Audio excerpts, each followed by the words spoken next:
So by the end of 1789, the people are really getting excited about this potential for change, and they decide to create a slogan, something that they can chant, looks good on posters like this one, and we as historians have abbreviated that slogan: liberty, equality, fraternity. The full thing is sort of united and indivisible for the republic. We want liberty, equality, fraternity, or death. So we've removed that or death thing to make it a little less scary. If you see here on the poster, they have the slogan. We have some people who are revolutionary, some symbols of the revolution. The color red is always very symbolic of revolution. That hat on the top becomes known as very symbolic of the hats that people were wearing. It's very simple. It's not, something a noble would wear. We have the new French flag, the tricolor. And then in the back, it's a little difficult to see, something called a fasces. It's a bundle of sticks. This is symbolism, again, borrowed from ancient Rome. This was a symbol that Rome used, and a couple other countries will use that we'll talk about this year, to symbolize, individually, sometimes we are weak, like a stick. But bundle us together. The people united as a group are very, very strong. Not much happens in 1790, but I do want to make sure you understand about this group called the émigrés, same root word as emigrant, meaning people who are leaving a country. People start leaving France because they are nervous about this revolution. The people who are leaving are most often nobles, upper class, even some clergy. They're worried about this idea of liberty, fraternity, equality, or death. That seems a bit extreme to them. So lots of people start leaving. They leave France, even though France is their homeland.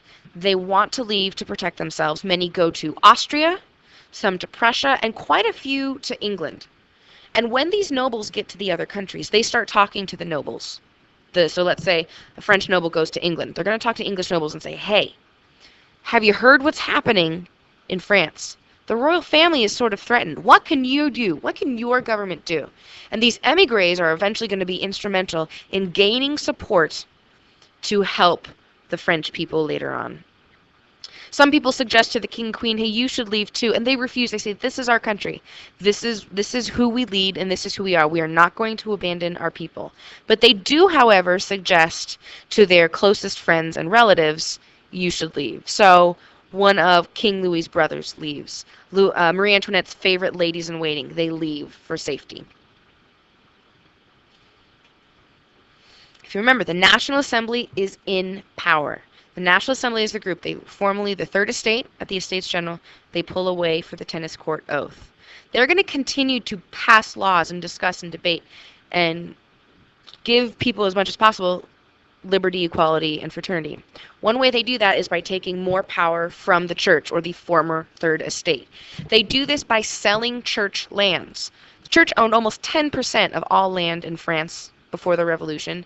The National Assembly sells this land and then can use the profit for whatever they need to use it for. They also force priests to take an oath to this new system, to this new government. Many priests do not take the oath, and so they are sort of marked as potential troublemakers. But there are some who gladly take the oath and say, whatever it takes, I want to be with my community. I want to lead my flock, and they're going to do that. Another thing that the National Assembly does is to get the people more involved. They allow citizens, local communities, to elect the priests. Even citizens who aren't Catholic, Protestants or Jews, are allowed to now elect priests. Another thing the National Assembly does is they're trying to take away power from the Second Estate. They strip nobles of their titles. They're like, hey, you're wealthy, you have a great house, that's nice, but you don't get a special title anymore. You are not a special snowflake. So all this, again, trying to get rid of any remnants or reminders of the Ancien regime. Remember, Louis is still king. This picture on the left is King Louis XVI. He is just now wearing that revolutionary cap. He is trying to do what he thinks is best for the people, and he might be a little misinformed, but he is trying. He's wearing the revolutionary red. It looks like he's drinking in the revolution. If you looked close, it looks like the words he's drinking in are Vive la Révolution. He is trying to be a part of this, to help his people. He goes to the National Assembly and he is part of the discussions and the debates. But really, in practical terms, he has very little power. But at least he's still king. Tennis Court Oath. The goal of the Tennis Court Oath was to create a constitution. And finally, in the summer of 1791, The National Assembly creates that Constitution. So hooray, we have accomplished our goal. Just like the American Constitution, they want a well-written, fancily worded preamble. So they just copy-paste the Declaration of Rights of Man and of the Citizen that they had written the year before. The goal of this Constitution is to establish popular sovereignty. That means that the people, that's the popular part, the people rule. That is sovereignty. So that the people are ruling. Now, they're not getting rid of the king, but that for the most part, the representatives of the people or the people themselves are ruling. This Constitution establishes a very similar structure to the Americans. They use the three branches as proposed by Baron de Montesquieu. We have the legislative branch, already built in, the National Assembly, the deliberative group that will create the laws. We have the executive branch. The king keeps his job. He still gets to be king. He gets to cooperate with the National Assembly, and he has veto power, but not much else. One thing that is different from America is the judicial branch. If you remember back to Louis XIV, he created a court system that would follow royal rules rather than being localized. The Constitution of 1791 wants to get away from that, get away from the power of the king. So now we're going to a judicial system that is more connected to the local communities, that is run by the local community, so that your community votes for your local judge. So going back to how it was before Louis XIV. Another thing in this Constitution is the reorganization of the country itself, redrawing lines, reorganizing how the country runs. It's easier to explain this with the map. So they're going from provinces into departments. So here are the provinces. These were traditional. They had existed for centuries, organized by culture, language, sort of organized by culture, language, different dialects, different agricultural products. As you can see here, they vary in size, in shape, in population. With the Constitution and the creation of the départements, here you see they're trying to regulate and normalize these different sections so that the citizens have a better chance of getting involved in that local department government. It's much easier to be involved if, let's say, up in the north, if you look at Calvados, that is blue, sort of in the middle in the north. It's much easier to say, hey, I belong to Calvados and I can be involved in the government and the system of and the running of Calvados, rather than saying Normandy. Normandy over on the provinces map is much larger.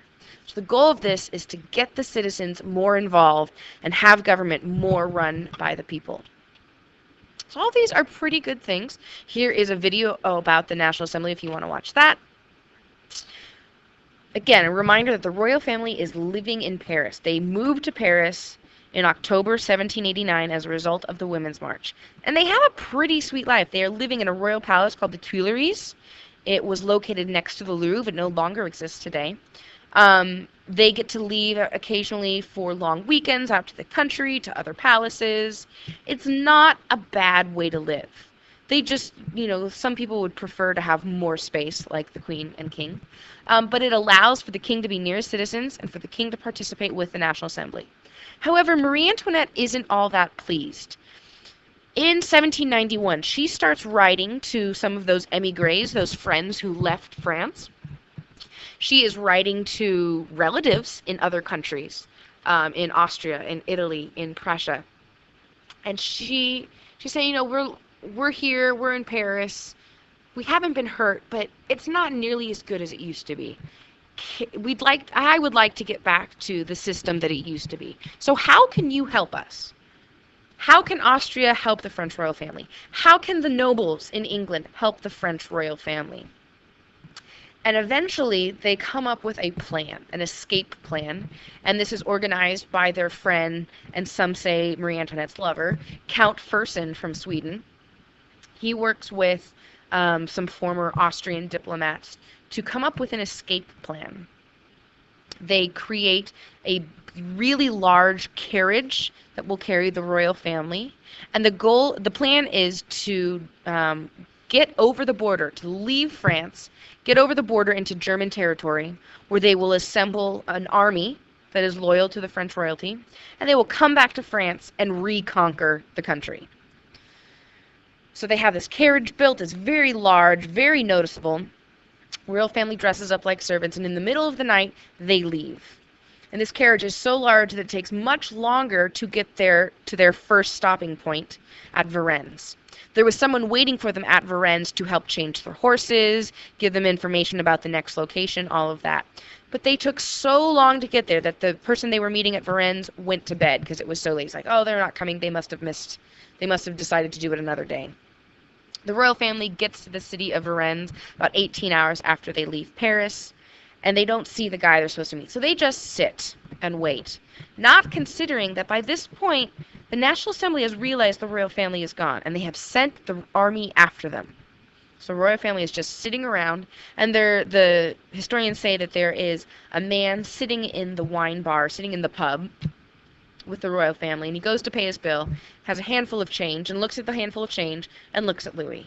Looks at the handful of change, and looks at Louis, and realizes that they are the same face. So when the army comes in, it is this man who says, hey, the royal family's staying in this whole hotel over here. As a result of this escape attempt that fails, the royal family is taken back to Paris in disgrace. Now the National Assembly realizes you're trying to run away, you are abandoning your country. That does not look very good. And now the citizens are going to be a bit more upset with the royal family. And we keep talking about these similarities or copying the American Revolution. But there's one major difference with the American Revolution and the French Revolution. And that difference is location. The American Revolution was much easier to pull off because when you are writing pamphlets and speaking out about your king, it's much easier when that king is on the other side of an ocean. When you're speaking out against your king and you're writing and that king lives 10 miles away, it's a lot more difficult. So that is one huge difference and part of why eventually the French Revolution will be unsuccessful.